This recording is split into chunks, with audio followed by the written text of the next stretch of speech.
Perfect. Boom. Thank you so much. Hell yeah. Hey, I appreciate the opportunity. What made you kind of think of the store, man? I mean, I'm here all the time buying stuff. Yeah, I appreciate that, man. And I wanna try and do more culture stuff Cool. around the sport. And if I'm being really honest with you, man, like this is where I'm at. You know, I'm approaching my second year. I'm almost at my second year mark. For jiu-jitsu, you're talking about? Yeah. Jiu-jitsu. And I'm at that point where I love the sport, but I'm not always happy with the sport because, you know, like my body hurts all the time. Yeah. Like, you know, the progression is slow. And then for me being older, like I'm almost 50. So, you know, like even though I understand the technique. You're fighting young 22, 25. Yeah. And then they don't always work on those guys. Right. And so it's like, man, I've got to find other aspects of jiu-jitsu where I can find some enjoyment in it, because a lot of times at the gym, man, I'm just not enjoying myself. Just getting rolled. Yeah. Think about this though, man. I'll tell it to you how I think about it. As a sensei, and I was a gym owner for fucking 12. I'm still in it. I would say not all progress is comfortable, and not all growth is linear. Yeah, it's like a helix. So right now, you're 2 years in. It does suck right now. You're getting, you know, your age is a factor, because young guy, dude, even I have to fight 25, 23, and they're just full of testosterone. They want to kick ass and prove, like, that's hard to deal with. Yeah. So I'm not discounting that reality, but also in your profession, how about just the accruement of skills? Yes. How about just from the pure accrue of skills, like be comfortable in that aspect. Yeah. Because if you have to go hands-on on somebody, or I've seen videos of your de-escalation, right? The accumulation of your skills adds to your confidence, which adds to your verbals. Yeah. So now, I mean, you've been in law enforcement and security realm, where it's like, when you walk in the room, you have authority presence, you have command presence, probably because you're confident in your skills to begin with. Where it's like, I don't want to go hands-on. Right. What can I do to help you out? Let me get you a cup of coffee instead. Yeah. No, I don't want the fucking cup of coffee. What can I get you then, man? What do you need? Man, go fuck yourself. Yeah. All right, now you already know I probably got to go hands-on with this guy because X, Y, Z. But you don't start off by saying, get out of here right now, and start going hands-on the person just because you can. I think like the big thing for me is like, I know this objectively in my mind, but like understanding it in practice. Yeah. So if I never got promoted ever, and I knew that I was never going to get promoted, I would still do jiu-jitsu. Yeah. Right? But the fact that I'm in something where there are promotions and there is advancement, and the sport is not something where, like when I went back to college 2 years ago to get my degree, they were like, oh, you've got 40 credits, you're going to need 63. Knock out these 23 credits and you're graduate. Yeah. And in jiu-jitsu, it doesn't work that way. No. They don't go, okay, this is where you're at. Yeah, no. So yeah, maybe 3 years, we'll get you a blue and then you're purple. Well, you know what's crazy? Some schools do, though. Some schools are like that. Some schools are like, you have to sign in every day. You have to digitally sign in. We're going to keep track of you. I'll say it like this too. Sometimes they have like stamp cards, however that is. I've seen it go multiple ways. Sometimes where it's like, hey, you know what?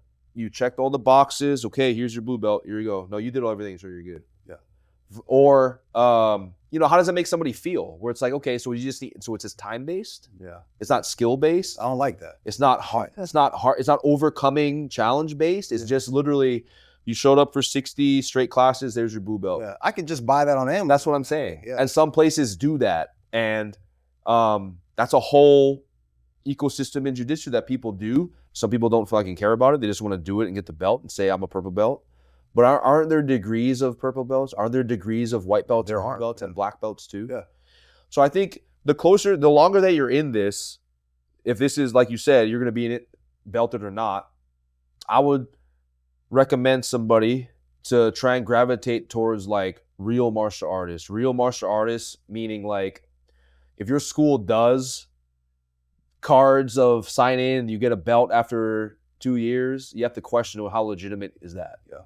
Right? You're at American Top Team. I'm at Team Quest. Team Quest. That they don't give that lineage. Yeah. So you almost, it's harder, and you're experiencing the friction and the struggle right now.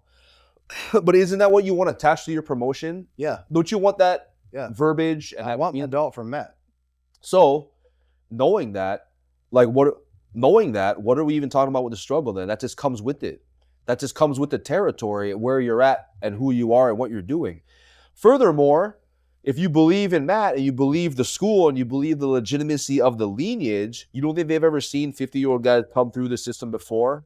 Right. You don't think they know where you're at and know how to get your belt eventually? You don't think they're ever, you don't think, I'm not, when I say you, I'm not. No, I need to hear this. Yeah. You don't think they know that where you are, they see you training 3 or 4 times a week, or they see you, like, they're going to know that. In a good school, if you trust them, they're going to recognize, like, hey, at promotion time, hey, he's close to 50 years old. He shows up every day, 3 times a week. And I've seen him train with younger guys. And yeah, it is a hard role, but guess what? He shows up again. Yeah. And he shows up again. Yeah. So for that alone, the fighting spirit, here's his blue belt. Like, that could be your story. Yeah. And I think it will be. I believe you. Yeah. Yeah. I believe it. Yeah.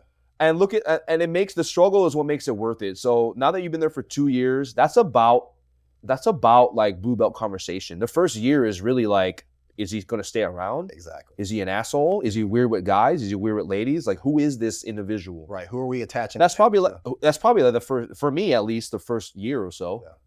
Then the second year is like, hey, he's been coming off in, right? His skill, where is he at skill wise? Okay, like he knows some skills. I've seen people leave gyms. Right. 2 years in, I've seen people leave gyms after 8-7 years blue belt. Like it. The same issue you're feeling right now is going to repeat itself at blue belt, purple belt, brown belt. I've seen people leave schools at brown belt because they didn't get their black. I'm not going to say names, but brown belts, multiple, 3 of them, 4 of them, left this gym, joined this affiliation, got their black belt, taught under that affiliation, moved back and went back to their original school. And I told the owner, I said, I don't know how you do it, because somebody did that to me. Yeah, and I've had it done to me. It don't work that way. I ain't fucking bringing them back for no amount of gym dues. Not all money is good money. I don't fucking need their money. They remember what they did? Yeah. He's a different individual than me, so he brought him back. These guys, furthermore, this guy now is at another gym, burned that gym, went to this gym. It's just like, you don't think I know that about these people? Right. Everyone's going to find out. This community is too tight-knit for people to be like, I jumped ship just to get my belt. Yeah. And that's what I mean is by stepping closer to like a real professor or real martial arts. If you legitimately believe, and I believe you when you say it, who fucking cares if you don't get your belt now, tomorrow, a year? Because what are you still doing though? You're accruing your skills for your job and your career. Yeah. You're keeping yourself safer. You're in a community of hopefully positivity. Yeah. Talking about. I think that 90% of the negative experience that I've had is internal. I think that it's the struggling. I'm seeing the struggle. Yeah. Yeah. Yeah. Even just 20 minutes ago, you said you have that natural lens is how you see things, right? Pessimist type of deal. Yeah. And that's okay. It's okay to have that lens, maybe through your life or what you've been through. Yeah. I'm not worried about that lens. I'm worried about, okay, take a step back. What could be concerning is you're not having fun. That sometimes is it sustainable then? You're going to go and not want to go for the next X amount of year, 2 years? I think that it all comes down to, mindset. And also, I do also think that, if I were in the coach's shoes, I think that they see me as somebody who falls in a weird in-between. It's like he's in that dad position where we, like all of the other guys who are at the gym who are my age, like they're not fucking competing. And they don't even talk like that. They could care less. Yeah. It's like, hey, we come in, we get our workout in, it's all good. Yeah. And so then I'm there and they're just kind of like, what is this dude trying to do? And then on top of that, it's like, bro, it's never going to happen. Like you can do this and you have some ability to gain some skills, but from a aspect of like what that gym is about and what that gym does, like you're never going to do that. So I think that like do MMA or like, I think that I feel like that would, if you're feeling that way or you have confirmations of that way, I would bring up in my experiences, right? The gym should be whatever that person needs it to be. And if I'm in a competitive gym and someone's not competitive, I feel like casting that vision on them is the wrong vision to cast on them. Yeah. Like, yeah, okay, we're a big competitive school, but 10 of these guys don't compete. They shouldn't be shunned. They shouldn't be abandoned. They shouldn't be looked at differently. And if they are, I would question the scope of the gym, I guess, because the ecosystem needs everybody. Yeah. It needs people that are casual hobbyists. It needs people that are young guns. It needs people that are hungry. It needs competitors. It needs older heads, because modulation of technique, modulation in law enforcement. If all you make is just 100% hammers, how is a 28-year-old female going to step into that school? Right. She's going to get fucking destroyed. Right. How about a 17-year-old moving up to the adult class? Our team's the toughest and strongest. Well, can you sustain training with the community, or is it just a meat grinder? Yeah. If it's a meat grinder, that's what it is. Okay, I understand that. I think one of the downfalls is like there's not like these kind of conversations. I don't feel like you're not comfortable having them at the I haven't gym. had these kind of conversations Yeah. yet. And the last conversation that I had with the head black belt there after the last promotion, you know, I was like, I said, Coach, we came off the mat. I was getting my stuff together, and you know, I got my third stripe, and the whole promotion ceremony, it was like, you know, there was 40 of us there. And so they're like, hey, Steve, come on up. You know, Steve, he just came back. He's been gone for there's some words. Yeah, like, oh, he's been gone for 3 years. He's back, and we're so happy to have you back. Like, here's your stripe. Boom. And then they were like, you know, here's Samantha. You know, she just started, and man, she's got a lot of potential. Here's 2 stripes. They did all that, and then they got to me, and they were like, Damien, come on up. And I got up there, and they were like, nothing. And then I was like, damn. And so I went back to line. And I'm like, okay, what's up? Weird. Yeah. So at the end, I went over and I was getting my stuff together. I didn't say anything. I'm just like getting my clothes on. And Coach goes, you look frustrated. You okay? And I said, Coach, only because you're asking me, I'm going to have this conversation. Yeah. I said, you know, I don't really understand like what's going on because like, you know, I've been competing, like I'm grinding, you know, stopped drinking, lost all this weight, blah, blah, blah, blah, blah. Like, I'm just not quite sure like what the progression is here and what you guys are looking for. Yeah. And he goes, well, he's like, you haven't even made your 2-year mark yet. He was like, what are you, like 19 months? I'm like, yes, sir. And he goes, you're already a 4-stripe white belt. Like, you should be proud of that. I'm like, I'm a 3-stripe. Yeah. And then he kind of goes, oh, well, he goes, maybe, you know, he goes, let me ask you a question. He goes, have you ever seen us give somebody a blue belt at a competition? I said, yes, sir. He's like, have you ever seen Coach Matt just walk in and shove a belt in somebody's back? I said, yes, sir. And he goes, well, maybe you're going to get it in 6 weeks. He goes, maybe you'll get a blue belt at a competition. Yeah. And he goes, you know, I can't tell you the process. He was like, but, you know, there is a process. And I said, okay, not a problem. Yeah. And so I got my stuff together, and he goes, you know, maybe people are looking to see how you're going to respond to this. Yeah. And I was like, maybe they're going to see if you're going to pout or if you're going to switch gyms. And I was like, yeah. But I took offense to that. I was like, no, I'm here. I said, I've been here. He said, I haven't left yet. Yeah. I don't have any plans on that. Yeah. And then he was like, all right. He's like, well, I'll see you tomorrow. And I was like, all right. And that was the last conversation we had about it. Cool. But in my mind, I was like, that kind of pissed me off. But then on the other hand, I'm like, since that day, I have literally been having this internal conversation with myself of like, you don't get to change how they run that gym. Yeah. Like, you don't know. Like, so just go and do your shit and fucking. Yeah. But I can't help the fact that like that really did hurt my feelings. Yeah. Piss me off. You know what I mean? Because the doubt they had in you, the commitment that I've put in from the last promotion up to this promotion has been 180 degrees. Yeah. And I think that maybe that's what they were looking for, though. Yeah. That could have been the standard they were looking for. Yeah. And I like that you said where it's like you're not going to make them change their gym. No, I can't. I don't have any desire to, and I know they're not going to. And that's their standard. And again, it goes back to if you believe in that professor and you believe in that ecosystem, then that's their standard. That's their way of doing things. So I mean, that's just the way it's going to be. If not, not you, but anyone could just hit the bricks. 100%. This is how we do it here. 2 weeks ago, Coach Matt, I got there early for class, and Coach Matt was in his office, and so it was like this rare opportunity to have like a quiet conversation. Yeah, hell yeah. We were talking about the Olympic teams. Olympic gymnastics USA Gymnastics just terminated the coaching membership of Al Fong, who's like a He's been coaching for over 40 years. Okay. He's got 4 Olympians. I think I've heard that name. I think even I've heard that name. He's famous, but they have been after him for decades. And so they're going back retroactively through Safe Sport and saying that he's been abusive, verbally and mentally abusive. I just did my Safe Sport too. So they pulled his team's membership. So all of his elite athletes have until like the 15th.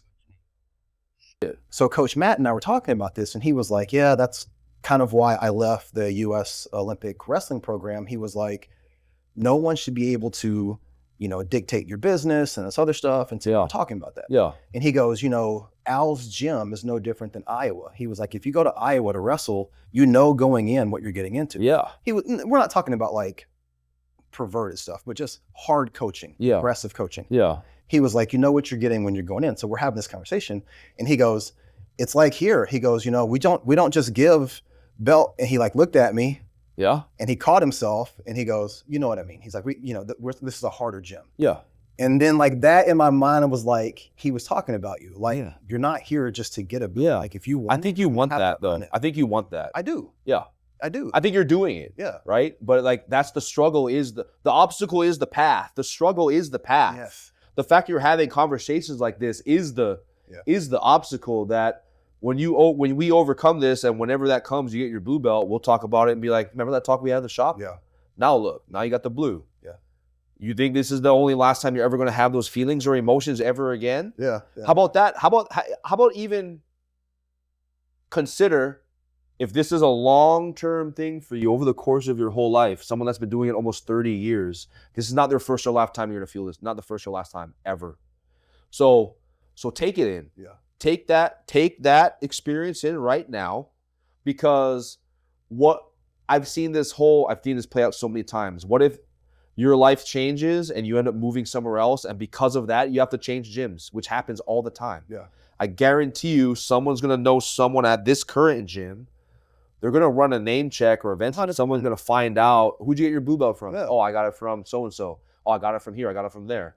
That name is going to be attached to your career as you go, if you ever move or whoever, what it is. Yeah. So maybe that, like you said yourself, maybe they're trying to see, or how your coach said it to you. They're going to see how you respond to that. Right. Because they've seen people leave. Right. In the course of their gym lifespan, they've seen people like, here's a stripe. Oh, that dude left the next day. He never came back. Right. Who does that prove right? Yeah. The coach. Yeah. He was just here for stripes. Fuck that guy. We didn't need him here. Yeah. This is not how we run this gym. And they've got an entire program to think about. You know what I mean? Not about your ego. It's their program. Yeah. So it's not going to be, the good thing is I think you're in the right mindset just from this brief conversation. And it's hard because I may not have the words to get over that struggle, but the obstacle is the path. Everything you're feeling is normal. This is not the first or last time you're ever going to feel that way for sure. Yeah. Right? If you're in this for long enough. And I think you're finally opening the door on those feelings and emotions on why do people leave gyms? Why do people backstab people? Why do people, or why do people stay? Yeah. Why are people loyal? Why are people loyal to the soil, the people that grew up with them? Why am I still with my professor that gave me my blue belt? Yeah. Because I'm that kind of guy and he's that kind of guy. So you'll find people that resonates with you throughout this path. You realize you're going to learn from 2 ways, how to act and how not to act, from people around you that you thought were in my wedding with me, right? Like all sorts of, the longer you go in here, the more exposed to the general good things, but also the fuckery that could go down in what we do here. Yeah. It's crazy. Yeah. I would say you're a 3 stripe. What are you at? 3. Just keep your head down. Yeah. Keep working. And that's what you do already. Yeah. Right? You already do that. You already compete. And the fact that you're competing tomorrow, I mean, there's something to be said about, I want the blue belt. I want the blue belt. Well, go and fucking get it. So if you win or if you place tomorrow, how can they deny that anymore? It becomes undeniable. Right. And if you go out and you lose, you still tried to do it. Right. At a person at your age, at your weight class, you still put yourself out there. So what I'm saying is a good professor or a good school will not necessarily look at the result and be like, he went out there and didn't place at all. So fuck him, he's not good. I'm never like that, me personally. And they're not like that either. You put yourself out there. Yeah. You committed to it. You practice. You made the weight, if you whatever the weight is. But like, I will value the sacrifice. Yeah. If you get a medal, to me as a professor, that's additional. Yeah. The fact that you did it, you went out there and fought, that for me is already worth like, you did it. He's carrying the flag, yeah. He's carrying the flag. I understand the sacrifice was made in the gym beforehand. Yeah.